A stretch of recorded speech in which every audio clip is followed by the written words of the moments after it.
ይሄ በቤተክርስቲያኒቱ ስርዓት የጸሎት መጽሐፍት ነው። መጽሐፍ ቅዱስ ማለት ይሄ ነው። ይሄንን ቁጭ በልና ብሉይና አዲስ ኪዳንን ዝም ብለህ አንብብ ብራዘር። ቤትን ዘግተህ አንዳንዴ ቲክቶኩንም ዘጋ አድርገህ አንብብ።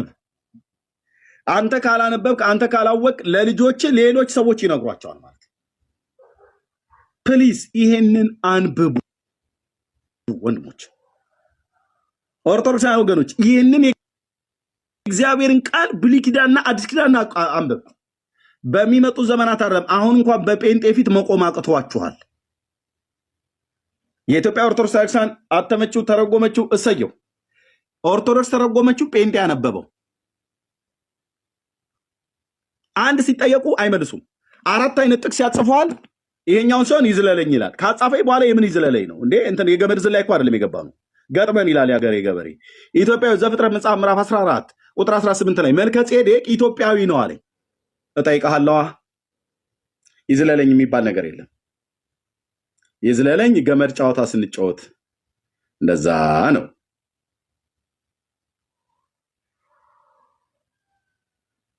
ይዝለለኝ መምህር ይዝለለኝ። ስለዚህ ይሄኛው ምን የለውም። በጣም የሚገርማችሁ እውነቱን ልንገራችሁ። እዚህም ጋር ኢትዮጵያዊ አቤሜሌክ በነቢዩ በኤርሚያስ ዘመን የነበረው በዮሲያስ ልጆች ዘመን ሁሉ ነበረ። አቤሜሌክ የንጉሥ አገልጋይ ማለት ነው። ኢትዮጵያዊ ነው ይለዋል። ልክ ነው። ጃንደረባ ነው። በነቢዩ በኤርሚያስ ዘመን ማለት የዛሬ 2550 ዓመት አካባቢ ላይ የነበረ ሰው ነው አቤሜሌክ። ስለዚህ ምን አለ ወንድማችን? በአቤሜሌክ በኩል ለኢትዮጵያውያን መልእክት ይላክ ነበር አለ። ከእግዚአብሔር አቤሜሌክ ለኢትዮጵያውያን መልእክት ተናግሮ ያውቅ ነበር? ወንድሞች እናቶች፣ የለም። ለኢትዮጵያውያን እግዚአብሔር በዚያን ዘመን ተናግሮ አያውቅም። የተናገረውን ካለ በአቤሜሌክ ሳይሆን በሌሎች ነቢያት በኩል ተናግሯል። ይሄ ነው። አዎ ይሄ ነው። ስለዚህ ኢትዮጵያዊ አቤሜሌክ በአቤሜሌክ በኩል በኤርሚያስ ዘመን ለኢትዮጵያውያን መልእክት አይመጣም ነበር። ውሸት ነው። ውሸት ውሸት ውሸት ውሸት ውሸት ውሸት ውሸት። የቀደሙም ውሸት። በሙሴ ዘመን ኢትዮጵያ እስራኤል እግዚአብሔርን ታመልክ ነበር አሉ። ውሸት። ይሄኛውስ ውሸት። ይኸው እየዘጋውልን የሚሄደው ኦኬ። በመልከ ጼዴቅም የተባለው እዚህ ጋር ምንድነው? መልከ ጼዴቅ ኢትዮጵያዊ ነበር ብሎ ያለው ውሸት ብራዘር። የለም መልከ ጼዴቅ ኢትዮጵያዊ ነው ብሎ የሚል የእግዚአብሔር ቃል የተጻፈ የለም። በዕብራውያን 7 ላይ ሲናገር ዘርና ትውልዱ እናትና አባቱ ወይ ደግሞ ዘርና ትውልዱ አይታወቅም። ሰው አይደለም። አዎ ሰው ነው። እናትና አባቱ ዘርና ትውልዱ አይታወቅም። እናትና አባት ዘርና ትውልዱ ካልታወቁ ልጆቹ ከየት መጣ ብለው ነው ኢትዮጲስ ማነው እና ደግሞ ሶሪ ኢቲኤል ከዛ ደግሞ ኢትዮጲስ ነበር ብለው ያሉት እነ ፕሮፌሰር ማናቸው ፍቅሬ ቶሎሳ። ኢትዮጲስ እንትና መልከ ጼዴቅ ኢትዮጲስን ወልዶ መልከ ጼዴቅ ኢቲኤልን ወልዶ ኢቲኤል ደግሞ ኢትዮጲስን ወለደ። ኢትዮጲስ ደግሞ እንትን ብሎ ኢትዮጵያውያን መጡ። ከየት ነው ያመጡት? ዘፍጥረት 14 እና ዕብራውያን 7 ናት ነው። በሁለቱም ቦታ ላይ መልከ ጼዴቅ ተጠቅሷል። እናትና አባት የትውልድ ቁጥር የሉትም ይላል ዕብራውያን 7 ላይ። ሰውየው ሰው ነው። ልክ ነው። በመካከለኛው ምስራቅ በጥንት መካከለኛው ምስራቅ ይኖር ነበረ። ልክ ነው። አብርሃም በነበረበት ዘመን አበው ሕገ ልቦና ላይ የነበረ ሰው ነው። ልክ ነው። የልዑል እግዚአብሔር ካህን ነው። ምንም ጥርጥር የለው። ሻሊም በሚባል ቦታ ላይ ደቡብ ምስራቅ የእስራኤል ድንበር ባለበት ቦታ ላይ በተለይ መጥምቁ ዮሐንስ በሄኖን ሸለቆ ብሎ ባለበት በዛ ቦታ ላይ ያጠምቅ የነበረበት ቦታ ላይ እዛ አካባቢ ላይ ሻሊም የሚል ስም አለ የተጠራ። እዛ አካባቢ ይኖር እንደነበረ የመጽሐፍ ቅዱስ ተማሪዎች ይናገራሉ።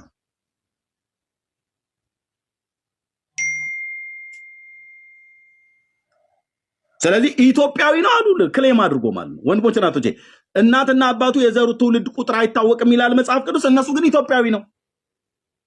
አብርሃምስ ኢትዮጵያዊ፣ ሄኖክስ ኢትዮጵያዊ፣ ኖህስ ኢትዮጵያዊ፣ ሚስቱ እሜቴ አይከን የጭልጋ የደቡብ ጎንደር ተወላጅ የተቀበረችው ፋሲለደስ ግንብ ስር ጎንደር።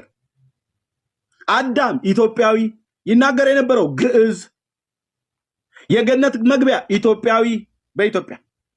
የሲኦልን መግቢያ በኢትዮጵያ የገነት መግቢያው በጣና በኩል ሲሆን የሲኦሉ መግቢያ በኤርታሌ በአፋር በኩል ነው ብለዋል። እግዚኦ እግዚኦ።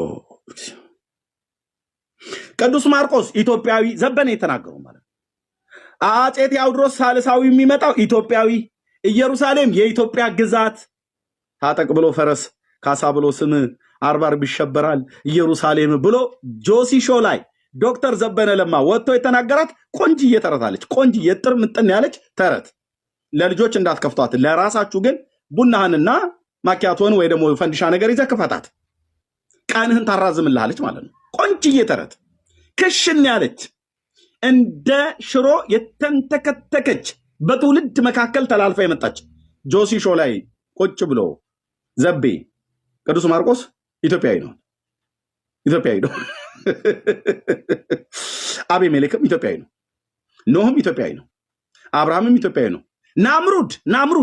ናምሩድ መድኃኔዓለም ክርስቶስ ምስክሬ ኢየሩሳሌም ቪዲዮ ሁሉ አለ። ይሱማ ናምሩድ ኢትዮጵያዊ ነው። እስካሁን ሰይጣን ብቻ ነው ኢትዮጵያዊ ነው ያልተባለው።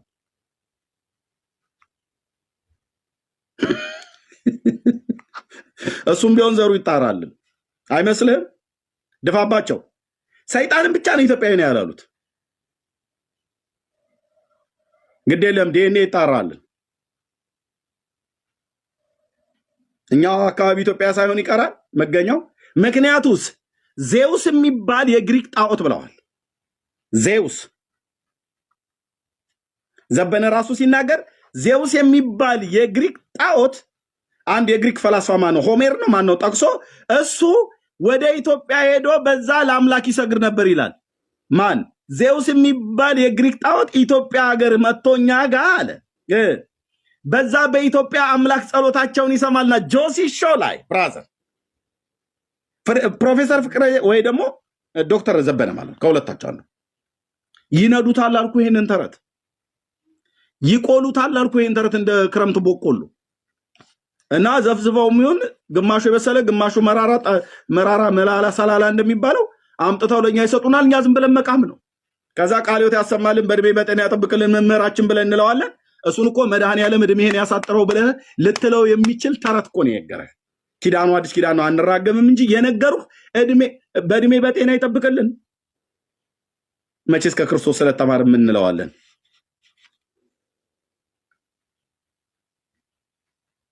አየ የነ ዜውስ ወንድሞች ናቸው መተው እነ መጥቆራ እዚህ ኢትዮጵያ የተጠመቁት።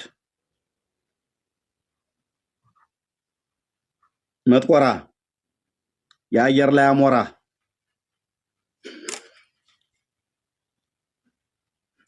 መጥቆራ የሚባል አጋንንት ወይ ጋኔን ኢትዮጵያ ኦርቶዶክስ ቤተክርስቲያን ውስጥ ተጠምቆ ታቦት ተቀርጾለታል። ታቦተ ሕግ አለው። መጥቆይ ዜውስ የሚባል የግሪክ ጣዖት። እኔ የምልህ አርጤሚስጥስ አልመጣችም እንደ ዘቤ? ይሄንን እግረ መንገድህን ብታይልን አርጤሚስጥ ዲያና የምትባለው አልመጣችም? አናሂታ የምትባለው ጣዖት አልመጣችም ከኢራን? ኢሽታር የምትባለው ከጥንት ባቢሎን አልመጡም? እነሱ ለምን ቀሩ? ዜውስ ሲመጣ አናሂታ የምትባለው ከኢራን አልመጣችም? የሰማይ ንግስት የምትባለዋ ንግስተ ሰማይ የምትባለዋ በኤርምያስ ትንቢት መጽሐፍ ምዕራፍ 43 እና 44 ላይ እስራኤላውያን ሲያመልኩት የነበሩት አልመጡ? እነ ጣጡስ ብቻ ናቸው የመጡት? እነ ጣጡስ እነ ሚናስ እነ ማንቸና አርሴማ ብቻ? እኛ ሀገር እኮ ምን ያልመጣለ? ገቡ እየተባለ በአዱሊስ ወደብ በኩል ገቡ፣ በጅቡቲ በኩል ገቡ፣ እንዳለ የሚገቡ በሱዳን በኩል ይገቡልሃል፣ በኤርትራ በኩል ይገባሉ፣ በኬንያ በኩል ይገባሉ፣ በአየር ላይ ይገባሉ። ገቡ ነው ኢትዮጵያ ምን በሙሉ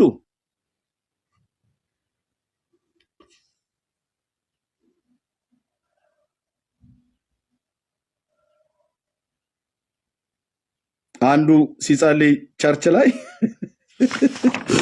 ፓስተሩ ነሸጥ አድርጎት በምስራቅ በኩል ያላችሁ ተሰብሰበዋል። አጋንንትን ማለት ነው።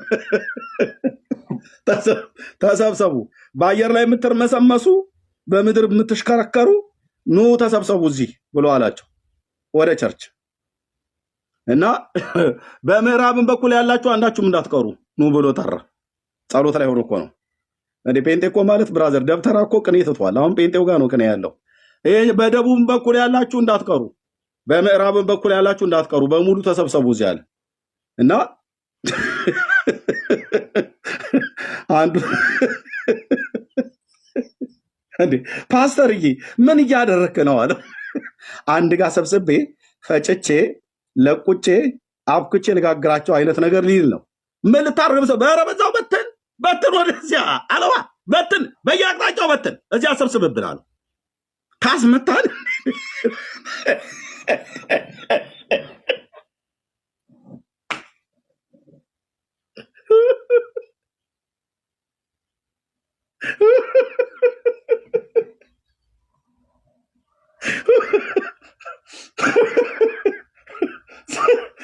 ዘበነዛ ከግሪክ ገቡ፣ ከአፍጋኒስታን መጡ፣ ከቻይና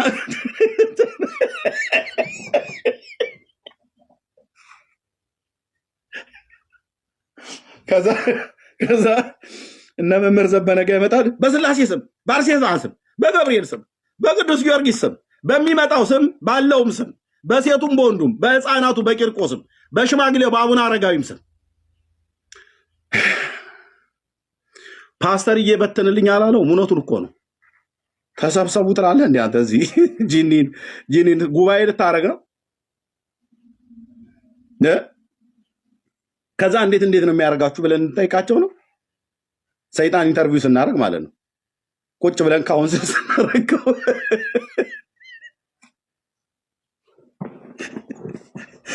እንዲህ አይነት ጸሎት አቁም። ልክ ነው። በምድር በአየር የሚሰሩ የክፋት መንፈሳውያን ሰራዊት አሉ። ተቃወም። በእግዚአብሔር ልጅ ስም በጸሎት ጉልበት በትናቸው። በእግዚአብሔር ልጅ በተሰጠህ የልጅነት ስልጣን ማለት ነው። ተሰብሰቡ አትበል። ወደዛ እንትን ወደዛ በትናል። ዛቤም እንደዚሁ ነው እያለ ያለው። ዜውስ መጥቶ ነበር አለ ኢትዮጵያ። አናሂታስ የኢራኗ፣ ኢሽታርስ የጥንት ባቢሎናውያን፣ ፋናራክና ሙስኩ የሚባሉትስ አሶራውያን፣ የነ ግሪክስ ማለት አርጤሚስ የምትባለዋ እንትን ምንድነው ፓፓዬ የምትመስለው ጡቷ ሁሉ ፓፓዬ ነው። የፓፓዬ ዛፍ ነው የምትመስለልን። የግሪኳ የአርጤሚስ ንግስት ታላቅ ናት ብለው ያሉት ጳውሎስ ፊት ማለት ነው። ፓፓዬ ዛፍ ነው የምትመስለው ጡቷ። እነሱ ሁሉ ኢትዮጵያ ይሰብሰቡልህ፣ ታስፈጁን ነው።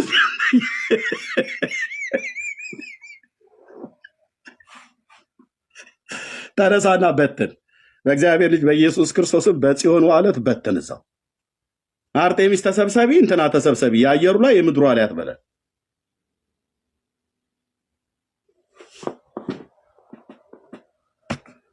እና ኢትዮጵያ በንግስት ሳባ ዘመነ መንግስት ክብረ ነገስት እንደሚናገረው ዘንዶ የምታመልክ ሀገር ነበረች። አናደርኳችሁ ቻለው። እዚህ ቤት ያለ መረጃ ወሬ የለም። ክብረ ነገስት ዘንዶ ስታስመልክ ማለት ኢትዮጵያ በዚያ ዘመን ዘንዶ ታመልክ ነበር።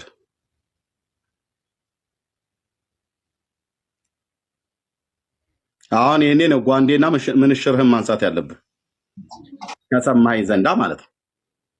ኢትዮጵያውያን ዘንዶ ያመልኩ ነበር ይላል።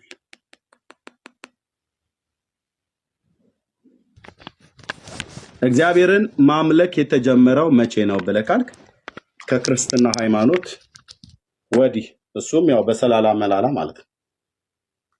ስለዚህ በመጀመሪያ ዘንድሮም እኮ ዘንዶ እኮ ሊመለክ ይችላል። ብራዘር ሚዩት አድርገው። እናንተ ቤት ታመልካላችሁ። በእርግጥ እውነትህን ነው። እናንተ ቤት ያ ዘንዶ ይገስጽ። ኦኬ ሚዩት አድርገው ሾልምዬ። እሺ ስለዚህ ከዘንዶ አምላኪነትም ወደ እግዚአብሔር ልጅ ወደ ሕያው ወደሆነ ወደ እግዚአብሔር ልጅ ወደ ኢየሱስ ክርስቶስ ትመጡ ዘንድ ቅዱስ ጳውሎስ ለተሰሎንቄ ቅዱሳን ያላቸው አንድ ቃል ወደ መንፈሴ ስለመጣ ላሳያችሁ። አንደኛ ተሰሎንቄ መልእክት መጽሐፍ ምዕራፍ 1 ምን እንደሚል ላሳያችሁ። በተለይ ቁጥር 8 እና 9 የተሰሎንቄን ቅዱሳንን ምን ይላቸዋል? በእውነት የተባረከ ሕይወት ያላቸው ናቸውና እንደዚህ ይላል።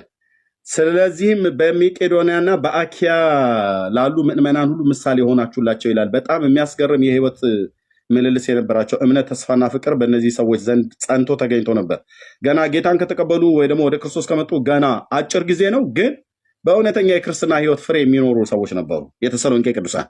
እና ቅዱስ ጳውሎስ ምን አላቸው? ስለዚህ በመቄዶንያና በአኪያ ላሉ ምዕመናን ሁሉ ምሳሌ የሚሆን ህይወት የነበራቸው አማኞች ናቸው። ወደ ጌታ የመጡበት ዘመን ጥቂት ነው፣ ግን በቃ እውነተኛ የክርስትና ህይወትና ፍሬ የሚታይባቸው ሰዎች ነበሩ። እምነት፣ ተስፋ፣ ፍቅር ብሎ የሚሉት እነዚህ ሶስቱ በእነዚህ ቅዱሳን ህይወት ዘንድ ጸንቶ የተገኘ ነገር ነበርና ከዚህ የተነሳ ምሳሌ ሆናችሁላቸው ካለ በኋላ ከእናንተ ወጥቶ የጌታ ቃል በመቄዶንያና በአኪያ ብቻ አልተሰማምና ነገር ግን ምን እንድንናገር እስከማያስፈልግ ድረስ በእግዚአብሔር ዘንድ የሚሆን እምነታችሁ በስፍራ ሁሉ ተወርቷል። አየህ፣ ፍቅራቸውም እምነታቸውም ተስፋቸውም ሁሉ ነው የተወራው። እምነታችሁ በየት ሁሉ? በስፍራ ሁሉ ተወርቷል። እንኳን እናንተ ጋር አይደለም፣ በመቄዶንያና በአኪያ ብቻ አይደለም፣ በሌሎችም ዘንድ ሁሉ ጭምር ተሰምቷል ካለ በኋላ እንደዚህ ይላል። እነርሱ ራሳቸው ወደ እናንተ መግባታችን እንዴት እንደነበረ ስለ እኛ ይናገራሉ ካለ በኋላ ለሕያውና ለእውነተኛው አምላክ ታገለግሉ ዘንድ ከሙታን ያስነሳው ልጁንም እርሱንም ኢየሱስን ከሚመጣው ቁጣ የሚያድነንን ከሰማይ ትጠብቁ ዘንድ ከጣዖቶች ወደ እግዚአብሔር እንዴት ዘወር እንዳላችሁ ይናገራሉ ይላል። ይሄ ይሁንልህ ብራዘር። ዛሬ ከጣዖት አምልኮ ራስን ከማምለክም ከስዕልና ከተቀረጸ ቅርጻ ቅርጽ ከየትኛውም ዛፍንም ተራራ ሸለቆንም ወንዝንም በማርያም በሚካኤል በገብርኤል በእንትና ስም የሳልከውን ስዕል ሁሉ እሱን ከማምለክ ውጣና አያው ምን ይላል እግዚአብሔር ቃል? ለሕያውና ለእውነተኛው አምላክ ታገለግሉ ዘንድ ይላል። ጥማት አለህ አንተ ወንድሜ፣ ጥማት አለሽ አንቺ እህቴ። ሕያውና እውነተኛውን አምላክ አገልግል። ከሙታን ያስነሳው ልጁን ኢየሱስ ክርስቶስን ከሚመጣው ቁጣ የሚያድንን ከሰማይ ተጠብቁ ዘንድ ከጣዖቶች ወደ እግዚአብሔር ዘወር እንዳላችሁ ይናገራሉ ይላል።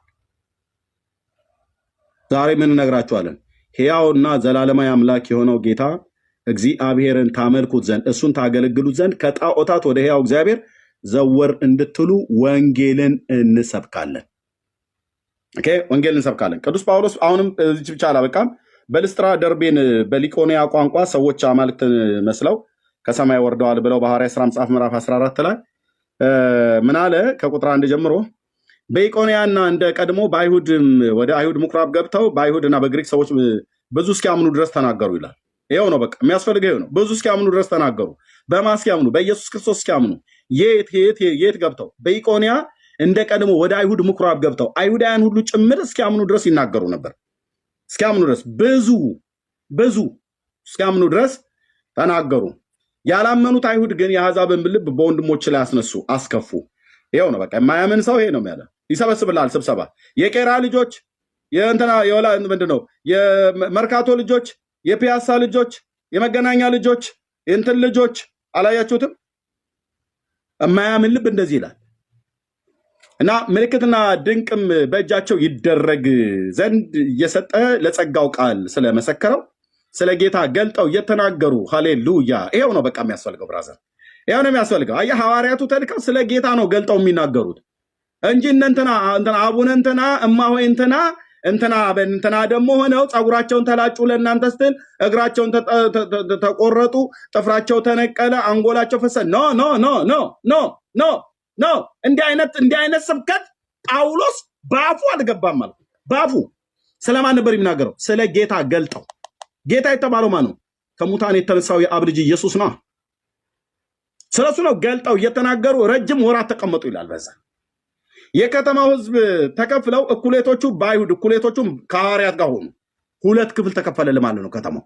ግማሾቹ ከአይሁድ ጋር ሆኑ፣ ግማሾቹ ከሐዋርያቱ ጋር ወገኑ። ከተማው ለሁለት ከፈሉት ማለት ነው። በምን? ስለ ኢየሱስ ስትናገር ከተማ አይደለም ቤት ለሁለት ይከፈላል። ባልና ሚስት ለሁለት ትከፈላለ። ወላጅ ከልጆች ለሁለት ትከፈላለ። አማት ከምራት ለሁለት ትከፈላለ። ግን ማንን ተናገር? ኢየሱስ። ከተማ አይደለም ቤተሰብ ይከፈላል አልኩ። እኔ ከሞቀ ትዳር ይኖርኩበትን እና እንደው ከሞተ ትዳር ብራዘር፣ ኢየሱስ ከገባ ቤትህ ሚስትን ከባል ይነጥላል። እሱ ልነጥል ብሎ ሳይሆን ሚስትየዋ ጌታን ታገኘች፣ ይሄኛው ምንሽሩን ያነሳል። ወይ ከኔ ወይ ከኢየሱስ ምረጭ ይላል። እህታችን ደግሞ ምን ትላለች? አይ እኔ ኢየሱስ ይሻለኛል፣ አንተ ከፈለክ ንካው ትለዋለች። በቃ እህትዬ እውነቴን ነው የምልሽ፣ ባልሽ ጌታን አምኖ አንቺ እመኚ ብሎ ሲልሽ በባልሽ በኩል ሲነግርሽ አልሰማ ብለው ካልሽ ባልሽ ንኪው ሊልሽ ይችላል፣ ሂጂ ሊልሽ ይችላል። ትዳር የፈረሰ ለምን ነው ትዳራችሁ የሚፈርሰው? ምክንያቱ ምንድነው ከተባለ ትዳራችሁን ኢየሱስ ሊያፈርሰው አይደለም የመጣው። ምክንያቱ ምንድነው? ኢየሱስ ነው። ለምን እናንተ ቤት በባልሽ በኩል ገባ። ሚስት ጉንጯን ነፋች፣ አልጋ ትለይልሃለች።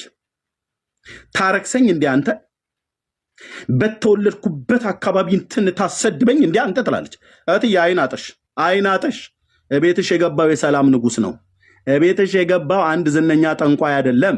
እቤትሽ የገባው በአንድ ዘመን የነበረ ፖለቲከኛ ሰው አይደለም። እቤትሽ የገባው አንድ ፖለቲከኛ የሆነ ጊዜ ላይ የነበረ ሀብታም ሰውዬ ባለ ቦርጫም አይደለም።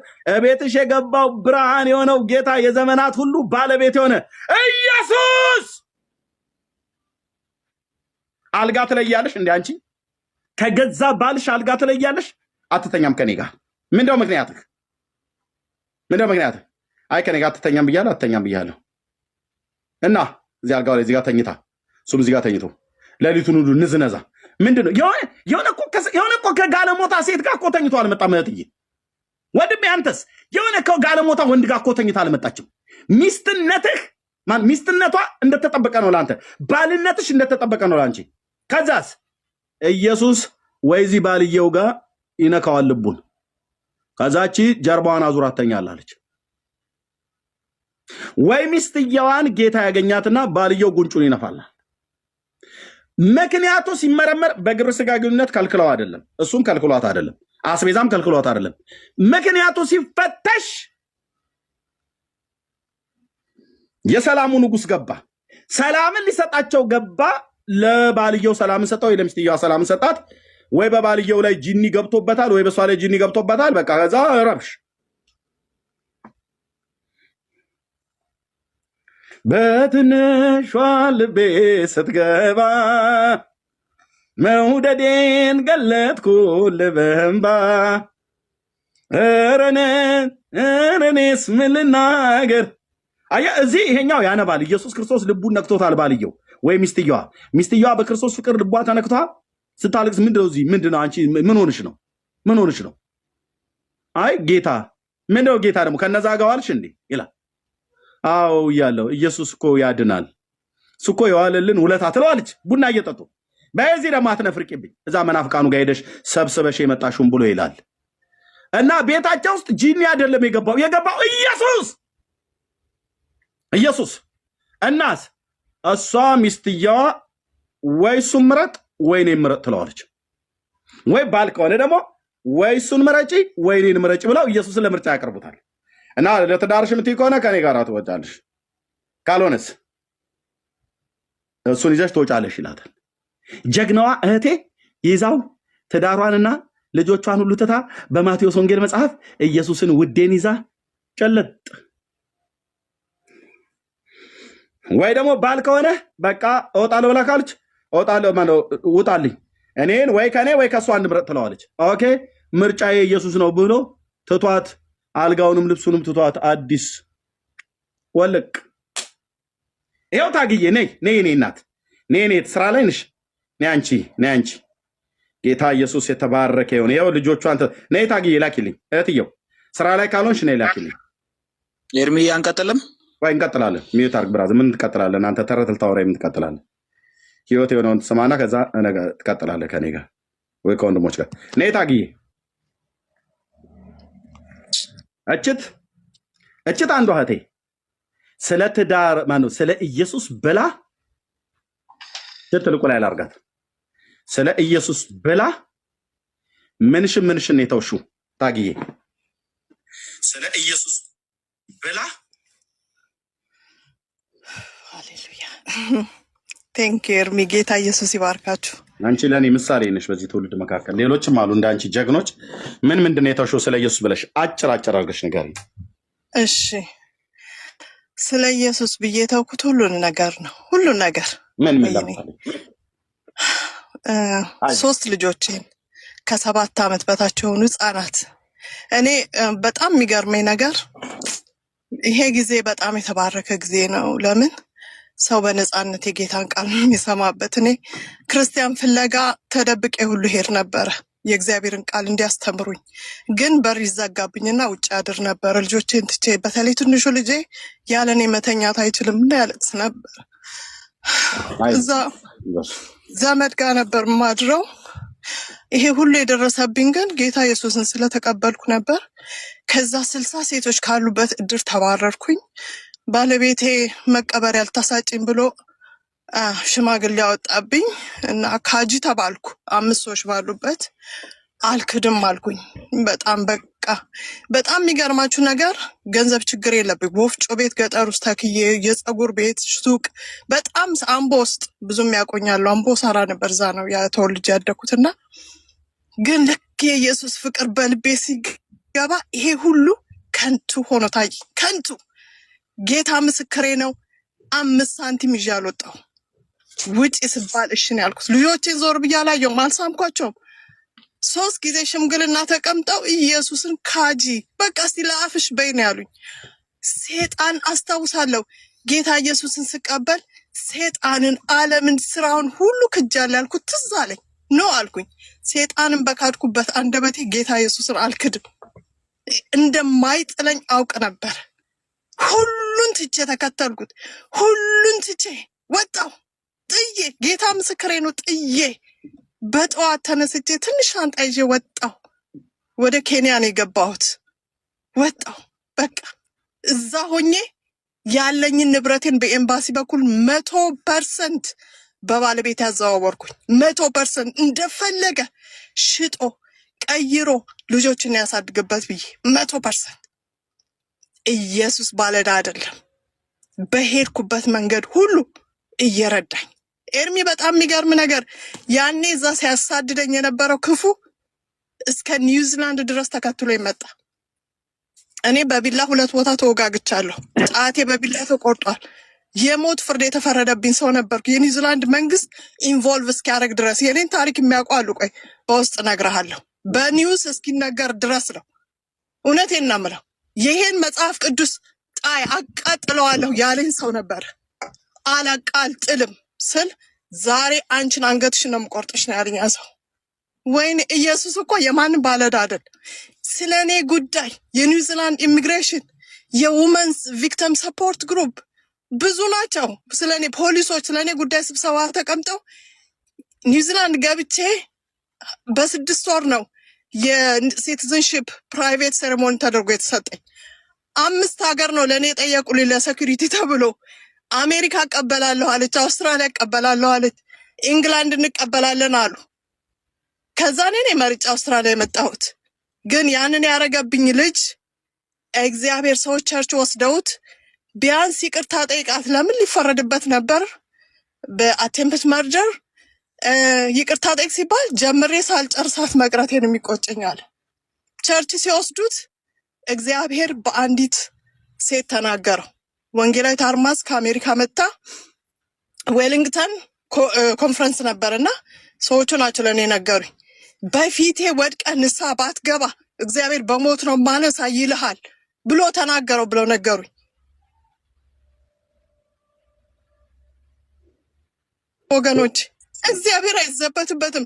እግዚአብሔር ትልቅ ነው። ይሄ ልጅ ብዙም አልቆየም መሞቱን ስሰማ። ቬሪ ዴንጀረስ ነው። ከእግዚአብሔር ጋር ሜስ አታርጉ። በንጹህ ልባችሁ ጌታን ፈልጉት። በንጹህ ልባችሁ ተከተሉት። እኔ ካጣሁት በላይ አሁን ጌታ አድርጎልኛል። በላይ ልጆቼም አድገዋል። እውነት ካጣሁት በላይ ኢየሱስ ክርስቶስ ጌታ ነው። አሜን። ይኸው እስቲል ፍቅሩ ትኩስ ነው። ስለሱ ተናግሬ አልጨርስም። የሱስም ማይጠራበት ቦታ መገኘት አያስደስተኝም። እያንዳንዱ የእጀ ጠባሳ፣ እያንዳንዱ ቁስሌን ሳይ የጌታን ፍቅር ነው ማየው። ለእኔ የተከፈለልኝ ዋጋ ነው ማየው። ወገኖች ኢየሱስ እንዴት ይጠላል! እሱ እኮ ፍቅር ነው። እሱ እኮ ጌታ ነው። ይንከባከበናል፣ ይወደናል፣ ይሸከመናል። እውነቴን ነው የምላችሁ። ኢየሱስ ጌታ ነው። አሜን። ተባረኩ። የጌታ ኢየሱስ ዘመናችሁን ይባርክ። ሃሌሉያ። ታጊ ተባረክ። ጌታ እግዚአብሔር ዘመንሽን ይባርክ። ብዙ እንዳንቺ አይነት ንብረታቸውን፣ ትዳራቸውን፣ ቤታቸውን፣ ልጆቻቸውን ጥለው የወጡ ስንት ወንዶች የእግዚአብሔር ልጆች አሉ እዚህ። ስንት እህቶች አሉ እዚህ። ስንቶች ወጣቶች አሉ ከወላጆቻቸው ተገፍተው በብዙ መንከራተት የኖሩ በብዙ ውጣ ውረድ የኖሩ የሚወዷቸውን ቤተሰቦቻቸውን እንግዲህ ይታያችሁ 3 ልጆቿን ከ12 ዓመት በታች የሆኑ ህፃናት ልጆች ትዳርን ያክል ነገር ይሄንን ያህል ንብረት ሁሉ ጥላ ስለማን ወንድሞች እናቶቼ ስለማን? ይሄ ነው ክርስትና። ስለማን ይሄን ሁሉ የሆነብን? ከማን ነው ስለማን ይሄን ሁሉ የሆነብን? ስለ ኢየሱስ። ስለማን? ኢየሱስ ከድንግል ስለተወለደው የእግዚአብሔር ልጅ ስለሱ ነው ይሄን የሆነብን። ስለ አምላክ ነው የሆነብን። ስለ ኢየሱስ ስለ ሁሉንም ነገር ያጡት ሰዎች ስለሱ ሲሉ ነው። እናንተ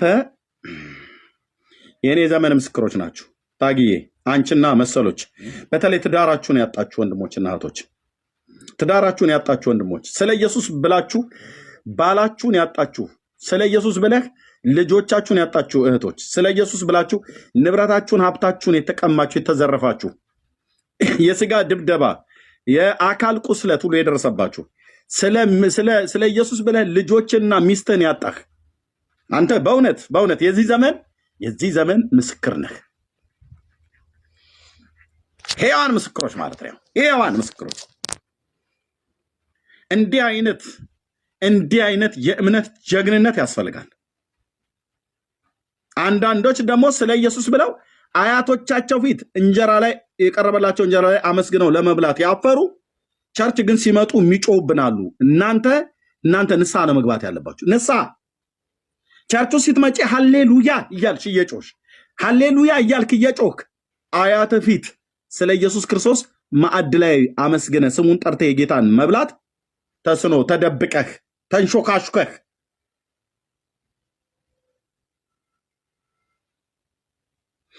ስለርሱ በነገስታት በአሕዛብ በተማረ ባልተማረ በማንኛውም በድሃ በሀብታም የሰው ዘር በተባለ ቦታ ሁሉ ያድናል፣ ይታደጋል፣ ጌታ ነው፣ መድኃኒት ነው ብለህ ልታውጅ ልንመሰክር ለዚህ ተጠርተናል።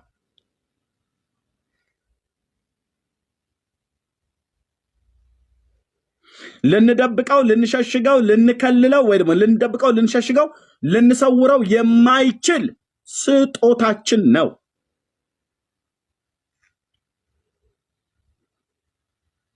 ሃይማኖተኞች ይጠሉታል፣ አይሁዳውያኑ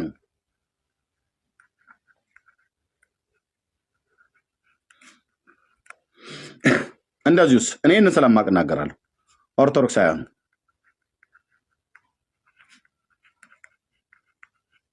ለምንድን ነው እኛ የወጣኑ ከኦርቶዶክስ ተዋሕዶ ቤተክርስቲያን? ስለ መውጣታችን እንትን ብሎኝ እንዳይመስልህ፣ ቆጭቶኝ እንዳይመስልህ። እንኳን መውጣት ኢየሱስ በማለታችን ነው። ለምንድነው እነ በጋሻው የወጡት? ኢየሱስ በማለታቸው ነው። ለምንድነው ዘርፌን የጠሏት? ኢየሱስ ብላ ስለዘመረች ነው። ለምንድነው ብፁዕ አቡነ ገብርኤልን የተቃወሟቸው? አሁን እንኳን የቁም እስረኛ ያደረጓቸው ኢየሱስ ስላሉ ነው። ቤዛችን ኢየሱስ ብለው ስላሉ ነው። እሱን ጌታ አነጣጥረ ስበክ ማንም ይሁን ማንም ያስወጡሃል። በተለይ እነዚህ ሁለቱ ቤተ እምነቶች አይወዱትም ስሙን። አረ እንደ እኛ ማናለ አንድዬ መድዬ ያለሱ ማናለ ምናምን ብለው ይለዋል እንጂ እውነቱን እንደ ሎተሪ ትኬት ስትፍቃቸው ውስጣቸው ይጠላዋል ጌታን። ኢየሱስ ብለህ በስትል ማርያም ማርያም ማርያም ማርያም ማርያም ይሉልሃል ኮሜንት ላይ። ምክንያቱም ኢየሱስ ማለት ለነሱ የጴንጤ የሆነ ምንድነው ከቤተሰብ የተሰጠ ስጦታ ቅርስ ይመስል። ኢየሱስ የጴንጤ ብቻ አይደለም ብራዘር። እግዚአብሔር አብ ለዓለም ነው የሰጠው። ያንተ የኔ የዓለም ሁሉ የሰማይ የምድር ፈጣሪ እግዚአብሔር ወልድ ነው፣ የሥላሴ ሁለተኛ አካል ኢየሱስ ክርስቶስ። አትፈሩ በዚህ ጌታ። ጓደኞቻችሁ ፊት፣ ሚስት ፊት እንዴት ብዬ ነግራታለሁ? ልቤ መታ አትበል። ምን ልቤ ይመታል? ጸልይ በእግዚአብሔር ፊት። መንፈስ ቅዱስ እርዳኝ፣ አቅም ጉልበቱ ነኝ በል። እናቶቼ ፊት፣ አክስቶቼ ፊት፣ አያቶቼ ፊት፣ አባቴ ፊት፣ አብሮ አደጎቼ ፊት፣ አብሬያቸው የቀደስኳቸው ካህናትና ዲያቆናቱ ፊት እንዳልፈራ መንፈስ ቅዱስ ኢየሱስ እንዳልፈራ የሥላሴ ሶስተኛው አካል የሆነ መንፈስ ቅዱስ ኃይልና ጉልበት ሰጥቶኝ የሚናገሩት እስኪያጡ ድረስ ፊቴ ሲንተባተቡ ነበር አውድማ ላይ ሰብስቤያቸው ገጠር አባቴ ነበር፣ አሁን በስጋ ሞቷል የለም። እናቴም ነበረች። ካህናቱ አብሮ አደጎቼ፣ ካህናት፣ ዲያቆናት በሙሉ ጥያቄው ምንድን ነው የነካህ አንተ ሰውዬ ብለው ተብዬ ማለት ነው። ምንድን ነው የነካህ? ምንድን ነው እንደዚህ የምትንጨረጨረው እያሉኝ ማለት ነው። እንዲህ አይነት የማይበርድ መንጨርጨር አይደል? ነጋ ጠባ ኢየሱስ እያለ የሚያስጮህ ነጋ ጠባ ወንጌል ብሎ የሚያስጮህ አየህ። በእውነተኛ ነካክ ጌታዬ መንፈስ ቅዱስ ሲነካህ ስለሱ ነው የሚያስጮህ፣ ስለሱ ነው የሚያናገር። በእውነተኛ ነካክ ሲነካት ልጆቿን፣ 3 ልጆቿን፣ ትዳሯን፣ ሀብቷን፣ ንብረቷን ጥላ ታግዬ ይበልጥብኛል ብላ ማለት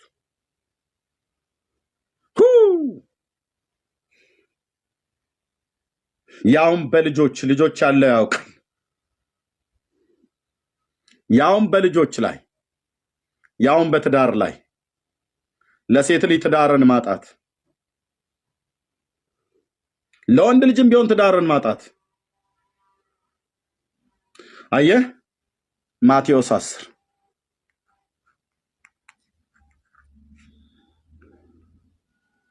ማን ነው? ማቴዎስ 10 አልኩኝ፣ ሉቃስ 10 ሶሪ